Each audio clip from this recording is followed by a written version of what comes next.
नमस्कार दोस्तों, आप देख रहे हैं द हिंद 24 न्यूज। मैं हूं आपके साथ आकांक्षा सोनी। चलिए नजर डालते हैं आज की मुख्य खबरों की ओर। बांग्लादेश हिंसा और अराजकता से ग्रसित है।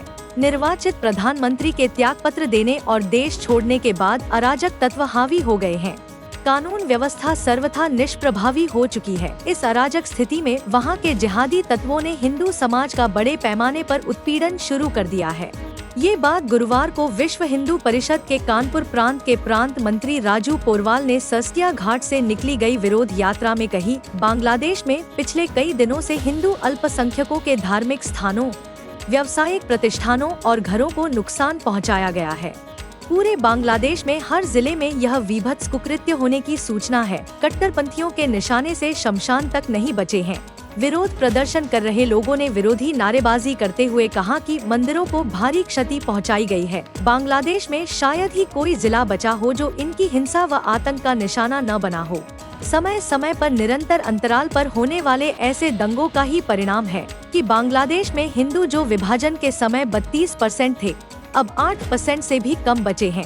विहिप प्रांत अध्यक्ष राजीव महाना ने कहा कि बांग्लादेश में हिंदुओं के घर, मकान, दुकान, ऑफिस, व्यावसायिक प्रतिष्ठान व महिलाएं, बच्चे व उनकी आस्था व विश्वास के केंद्र मंदिर तक सुरक्षित नहीं हैं। वहां पीड़ित अल्पसंख्यक हिंदुओं की हालत बद से भी बदतर होती जा रही है। उन्होंने कहा कि विश्व समुदाय की ये जिम्मेदारी है कि बांग्लादेश में अल्पसंख्यकों की सुरक्षा व उनके मानवाधिकारों की रक्षा के लिए प्रभावी कार्यवाही करें। विहिप प्रांत कार्याध्यक्ष डॉ. उमेश पालीवाल ने कहा कि निश्चय ही भारत इस परिस्थिति में आंखें मूंद कर नहीं रह सकता। भारत ने परंपरा से ही विश्व भर के उत्पीड़ित विस्थापितों की सहायता की है। विश्व हिंदू परिषद ने भारत सरकार से यह आग्रह किया है कि वह बांग्लादेश में अल्पसंख्यकों की सुरक्षा के लिए हर संभव कदम उठाए। शिक्षा समिति कानपुर नगर के द्वारा बांग्लादेश में जिस तरह के हिंदू, खास करके वहाँ की जो हिंदू बहन बेटी हैं, उनकी आबरू लूटी जा रही है। उनके वस्त्र उतार के उनके पिता और उनके भाइयों, उनके घर के लोगों के सामने उन्हें बलात्कार किए जा रहे हैं। वहाँ के मंदिरों को आग के हवाले किया जा रहा है। वहाँ के हिंदुओं की संपत्ति लूटी जा रही है। ये भयंकर दुर्भाग्यपूर्ण है और हिंदू समाज बहुत आक्रोश में पूरी दुनिया में, चाहे ऑस्ट्रेलिया हो, इंग्लैंड हो, अमेरिका हो, वहाँ भी हिंदू प्रोटेस्ट कर रहा है। और भारत में तो बहुत संख्या में हम लोग हैं, लगभग 100 करोड़ लोग हैं। आज कानपुर ने वो करके दिखाया है। इससे सभी हिंदुओं को सीख लेनी चाहिए।